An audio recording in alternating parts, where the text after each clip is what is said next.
Ce qui est sympa là, c'est quand même qu'on a presque 10 km de ligne droite là qu'on arrive à voir d'un seul coup. C'est vrai que c'est entre la Posso sur la droite et puis le pont, plus derrière Chalonne, c'est vrai que c'est un endroit qui est sympa. L'été, il y a des belles plages. Non, c'est un endroit que j'affectionne. Ouais. Sur l'île, c'est peut-être l'endroit où je viens le plus souvent.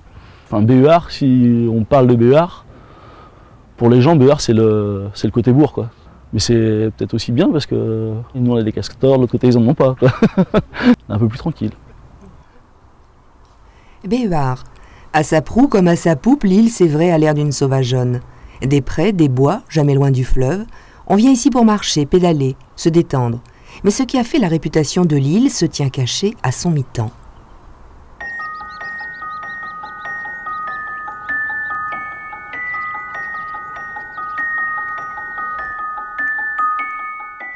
Une chapelle perchée sur un rocher, quasiment enchâssée, faisant corps avec lui et dédiée à la Sainte Vierge.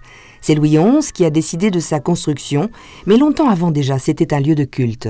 On situe dans les années 432, donc au 5e siècle, l'origine du pèlerinage à Marial, à Béhuard. C'est Saint Morille, qui était évêque d'Angers à cette époque, qui est le patron du diocèse d'Angers, qui a fait remplacer une statue donc païenne, sans doute, sur ce rocher, remplacée par une statue de Marie. Vous les eaux par-dessus le ciel, bénissez le Seigneur, et toutes les puissances du Seigneur. À toi, haute gloire, louange éternelle. Cette présence spirituelle est également perceptible avec la maison diocésaine voisine, lieu de résidence de plusieurs prêtres à la retraite. Eux aussi apprécient de vivre ici. Moi, j'admire le reflet dans l'eau parce que je suis un pêcheur. J'ai pêché pendant un certain temps. Ma propriété, c'était de prendre des anguilles. La pêche, ça ne m'intéresse pas beaucoup, mais enfin, sauf la pêche des âmes. J'ai apprécié les promenades dans l'île, le fleurissement progressif. C'est très beau, c'est agréable, puis ça nous aide pour notre santé.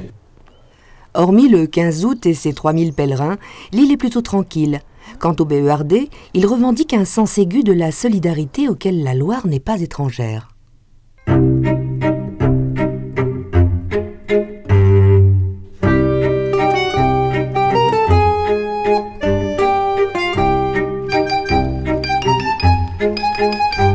Elle ne nous prend pas avec surprise, on le sait quelques jours à l'avance qu'elle va venir nous rendre visite. Donc c'est à nous de nous adapter, à enlever quelques affaires. Elle marque son passage quand elle repart avec un peu de boue. On prend de l'huile de coude et puis on nettoie et puis après ça y est, la vie est repartie. Mais bon, on est dans un cadre superbe, les bords de Loire, il y a tellement de gens qui viennent voir les bords de Loire. Nous on y est, on la voit tous les jours. Que, je veux dire, on peut supporter une inondation de temps en temps. Loïc s'est installé sur l'île en 2002. Depuis, ni lui ni aucun membre de sa famille ne regrette ce choix. On a dû connaître 4-5 rues, la maximum devait être de 15 jours. Donc 15 jours un peu différentes, parce que c'est même pas de la galère, un peu différente finalement. Sur une année, c'est... Enfin, je sais pas, pour avoir un cadre de vie comme ça, est-ce qu'on peut pas être un peu isolé pendant 15 jours finalement? Non, c'est un endroit qui est sympa à vivre, vraiment.